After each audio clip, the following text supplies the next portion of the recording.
this thing is heavy. Yeah, it's a 20-pounder. Jesus Christ. All right, Ben, tell me what you're looking for in a brisket. All right. First off, not a brisket this heavy. Wrong. Ideal weight for a brisket. What do we say? 12 to 14 pounds. Yeah. 12, that's usually the sweet spot.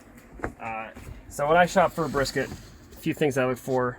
One is a minimal amount, if you can find, of fat on this side, and then on this back side, which is very hard to lift. I'll just flip her over.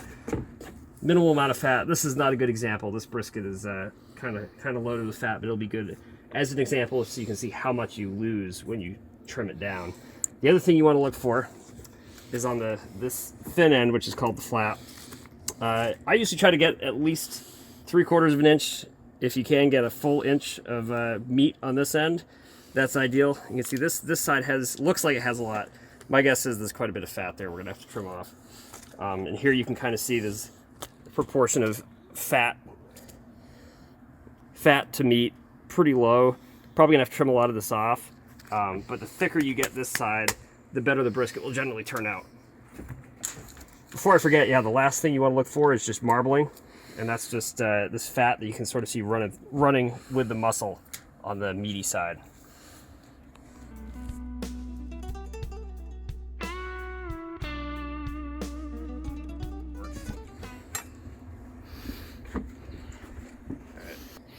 I'm gonna open up this brisket, poke a hole in one side, and sort of pull this out. It fills with air, and from there you can get the knife in and cut the rest of this thing off.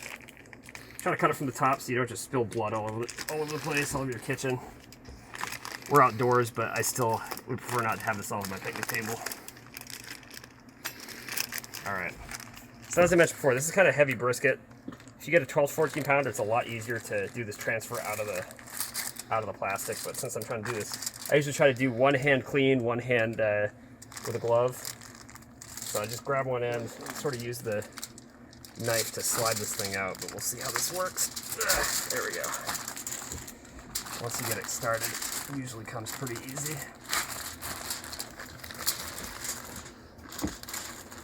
Yeah, and there we go. There's the blood. A little bit of it on the thing, but that's good. So this is just going straight into straight all over my back patio.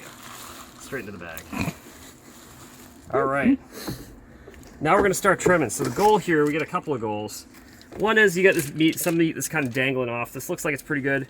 Problem is this is just gonna turn to charcoal in the grill or in the smoker because it's gonna be on there so long. So a lot of this stuff you just wanna cut right off. Another thing you're trying to do, and this depends, it doesn't really matter too much.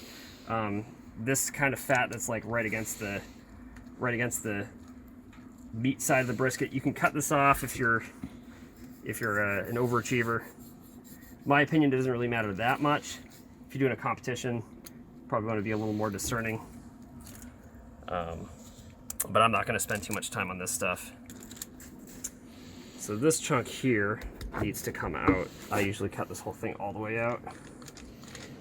These briskets, like all briskets, are usually about the same in terms of the way the muscle is set up. So really, I was telling you about how you have this thin side called the flat. You can sort of see it here. There's a line of fat that separates actually two muscles in a brisket.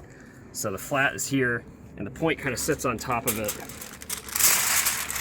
Hard to see here, but this big chunk, this knob on the end, is the point, and then this thinner part here is the flat, and they sort of sit on top of each other.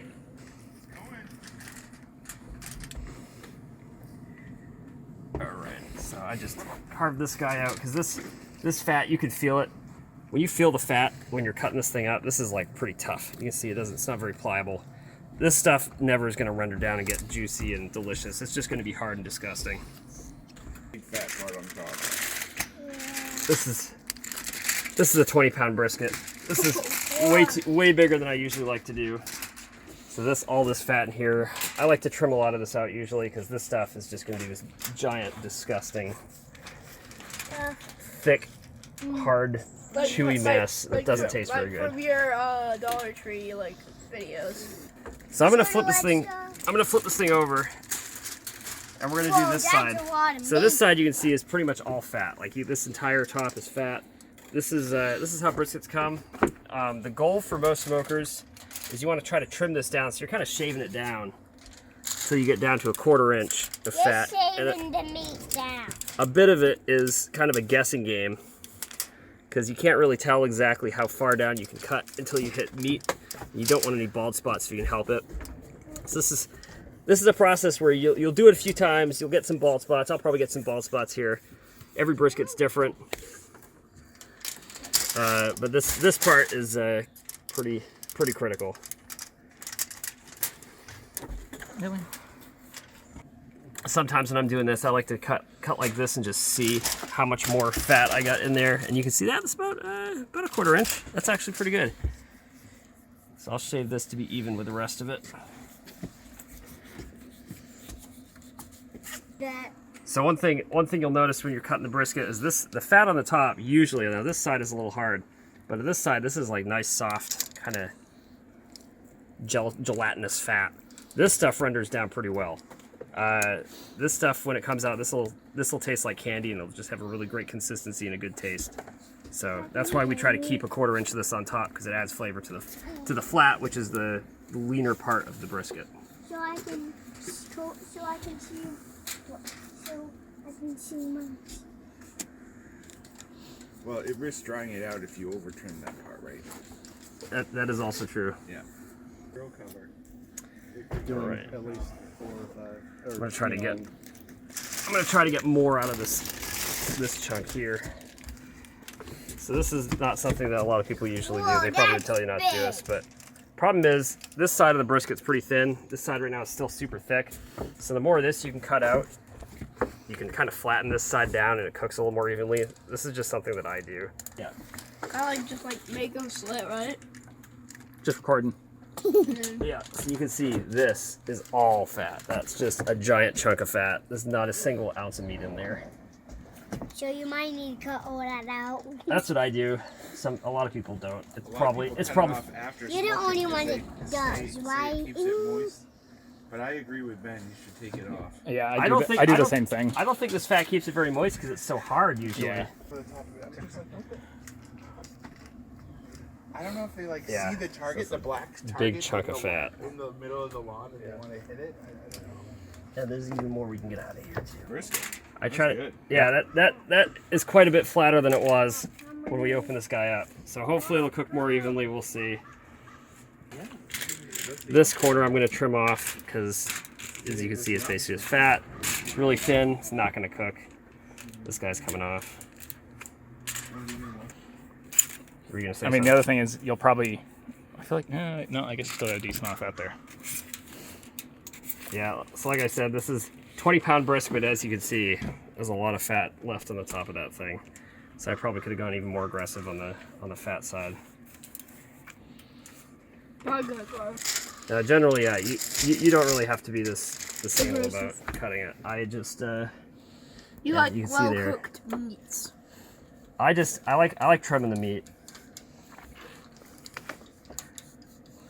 Every brisket's different too. Sometimes you'll spend all this time trimming, and then you cook it and it comes out dry. Sometimes you do a really lousy job trimming, and you cook it, it comes out just juicy and delicious. Brisket's kind of like a roulette wheel.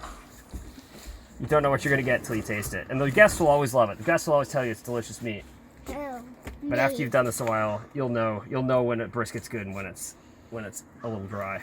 Yeah. So I think this is about as much as I'm going to take off. Yeah, that looks pretty good. You can get that shot right there. You can see a 1/4 inch pretty much all the way around the edge. Hi, Ben. And I'll trim off just a little bit more on these corners just to make them look nicer. So yeah, I think this is pretty good for trimming. Maybe take off a little bit of this. I cut too far in the meat. Ball spot. There you go. Sometimes what I do with a bald spot is I just put slap a bit of fat back on. Yeah, I've done that too. It doesn't, I think it works. Yeah, it's like this turns into burn ends basically. If there's, I like to leave them on. A lot of people tell you cut burn ends off. I can feel there's a chunk of fat here. Trim that down a little. I like to leave burn ends on for myself. You cut them off first and eat those. So this is like this side right here. Trim that off and you get burn ends. being a bit of a perfectionist. All right. I think it's pretty good. All right, now it's time to take this guy down to the seasoning station for the next step.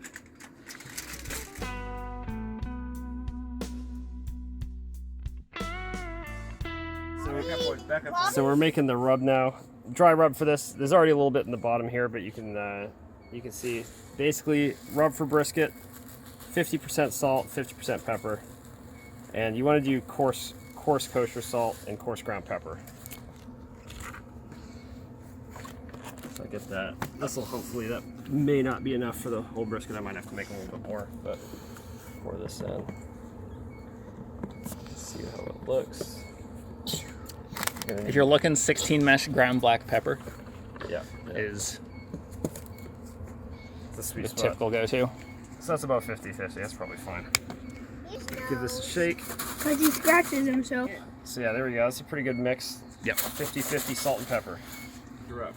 All right. So similar to the pork butt, you want to pretty heavily season these guys. I just go over one side and the other. There's nothing really too advanced about this. I have my hand here. This is habit from when I cook inside, so I don't spill salt and pepper all over the floor.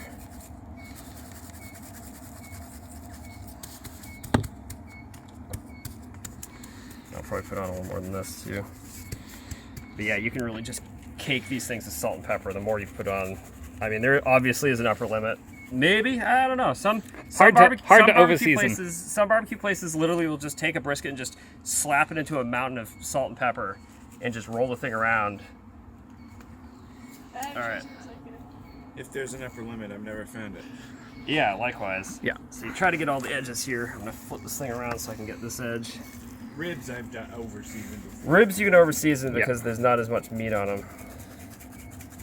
Yeah, ribs don't need a ton. All right, get that. That looks good.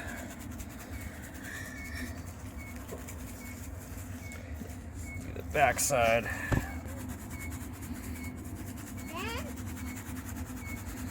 I bet it's back on enough. No? Yeah. Why? Come. Come for it. Whenever I try to pick it up, it's All right, there we go. That's pretty good. And this is a big brisket, so this may end up actually not even being enough seasoning. We won't find out until it's done. So just do one more look on this side, one more in here. This back end. Make sure I got some in there. I put some in the front. Get some on that side. Do a little bit more on the top just Looking nice. for good luck. So I think that's probably pretty good.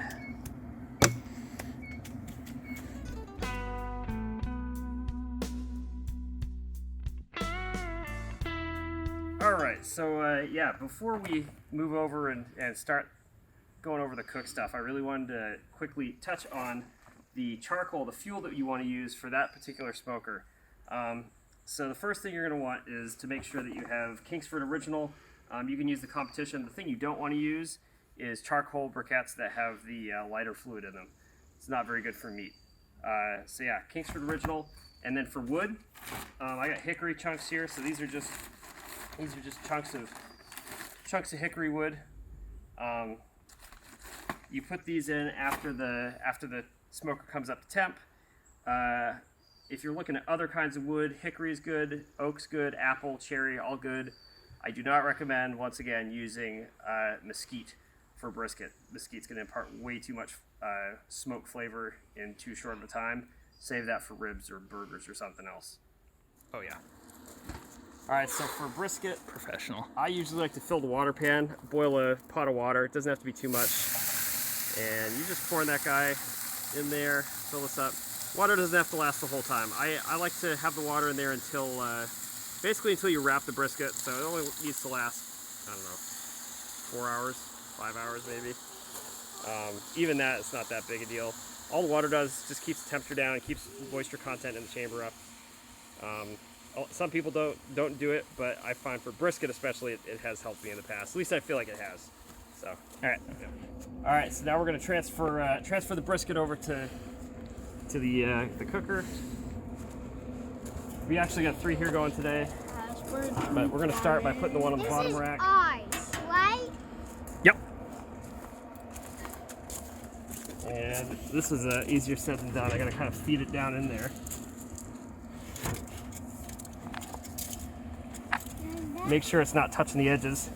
Kind of squeeze the corners in. It'll lose volume anyways as it goes. Yeah, it'll shrink as it cooks. So don't worry too much if it's not like perfectly centered with a lot of clearance on the sides. I struggle with this thing. There we go. Yep. There we go. All right. Next All one. right, so we got this thing heating up to about 250. I don't recommend going above 250 if you're smoking a brisket because it'll tend to dry things out.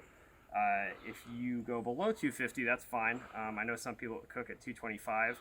The final temp for a brisket is around 200 to 210, and I'll go over that a little bit more detail in just a second. But the lower you cook at a temperature, the more evenly the meat will cook, and generally the more juicy and delicious it will come out when it's finished. So to get back to the topic really quickly of temperatures and what we're looking for, brisket is a little bit more complex to cook than the pork butt that I did last time. So the brisket, we're going to set this on. This will sit here for probably about 5 hours or so, 4 or 5 hours. We'll keep an eye on the temperature with a temperature probe. But what we're going to be looking for is the temperature coming up. It'll come up from what's currently like 40 or 50 up to about 160 or so. And conventional wisdom would tell you, oh, we got beef, we should pull the thing off at 160. Well, that if you do that with a brisket is going to come off very tough and not juicy at all. And so what you're going to be looking for is when it hits 160, it goes through this period of time called the stall. And what you'll notice is that for a couple hours, it'll stay between 160 and 170. And it'll do a steady climb up to 160, and it'll kind of stop and hover there. And then it will start to recover and start going up through 170. And so the point when it hits that inflection, starts climbing above 165, 170, that's when we're going to want to take the brisket out. We're going to wrap it up in foil. Now this is another thing that's a little controversial with smokers, especially in Texas. They call foil wrapping the Texas crutch because it really helps the brisket retain its moisture. Looked down upon by some people, but to me, the thing that results in the best brisket is what you should use. So I like to wrap it in foil. You don't need to. You can let it sit there bare. You can wrap it in butcher paper. That works too. But we're going to do foil. So 170, we're going to wrap it in foil. We're going to put it back on, and that's going to keep the smoke off from accumulating. It's also going to, like I said, keep in the moisture. So once it's back on at 170, then we're going to give it another hour or two, and we're going to start checking it a lot more frequently. And we're going to be looking for the point when it starts to get above 200. And usually, from what I've seen, above 200, like 203 to 210, that's when the brisket's going to start to feel really soft. You're going to hit it with a probe. It's going to feel like sticking it into butter.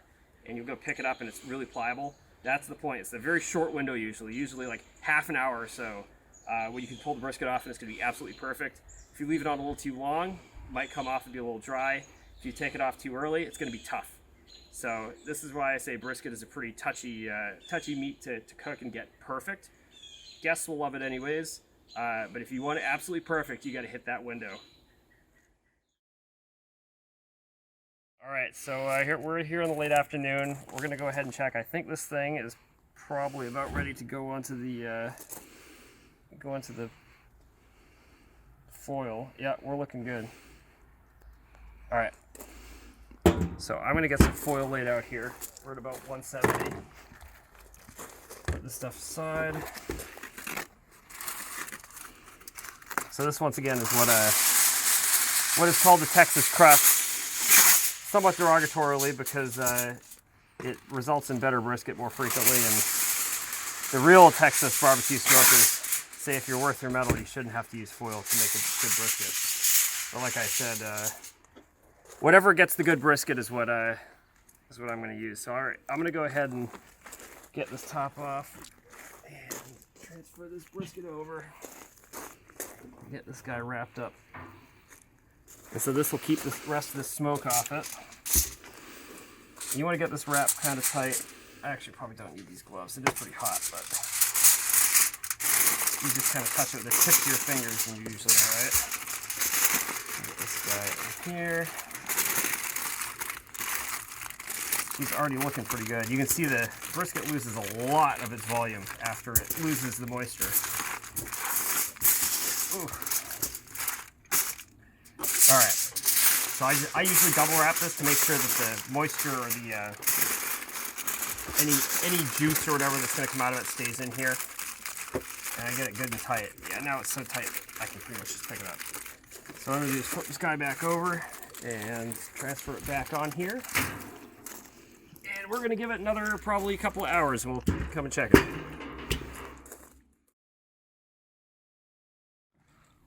Alright, so I've been keeping an eye on the temp here. And last I checked we were at about 197. So we'll take one last look here. Yeah, we're over 200. This feels pretty good. Just like butter, it's just what you want. You can see, this goes in like nothing. It's like it's hardly even there. All right, I'm gonna take this guy off and we're gonna rest it. I should have brought my my pan down here, but this thing, you just come right off. It's wrapped up pretty tight, but you can see it's got some give to it now. So I like to flip the thing over and just unwrap, kind of loosely unwrap it. This will just make sure that some of this hot air gets out because it's still pretty hot. There we go. And I'm just going to loosen this guy up just a little bit. And we'll let this sit. You want to let this sit for about an hour just like that. So we'll be back.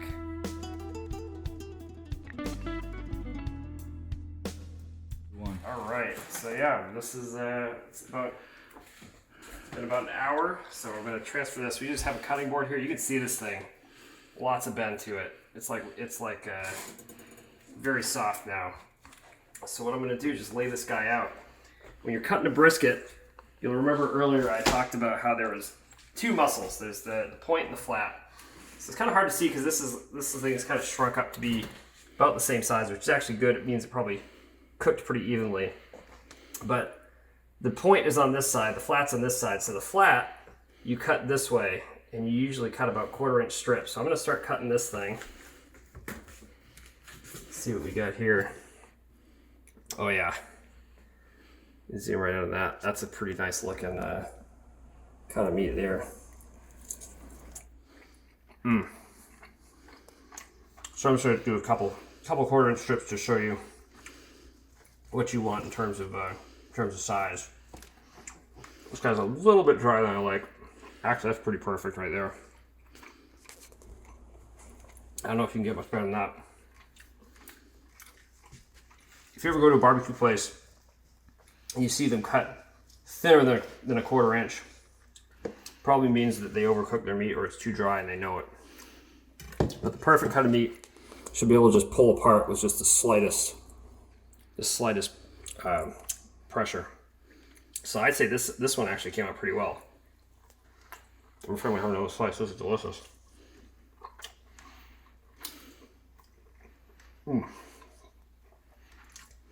So before we wrap up, I'll just show you. So the flat you cut like that. So you do a whole bunch of slices. If you do this for a group, I recommend doing it on demand per slice. So when people come up, just cut them slices. It's always better right when it comes off the brisket. For the point, so you can imagine I'm going to make a cut here for the point. So I have this as a separate chunk. The point you actually want to cut this direction because the grain of the meat goes the opposite way. So if you cut it against the grain, you'll get a nice chunk of meat like this that you can easily eat. If you don't go against the grain, you get long stringy strands of muscle. So that's pretty much it. That's a brisket. You can get right down here and see get a nice smoke ring. You can see the red there. If anybody ever doubts that you actually smoked this, point out that ring right there. So that's it. I'm going to enjoy my brisket, and thanks for watching.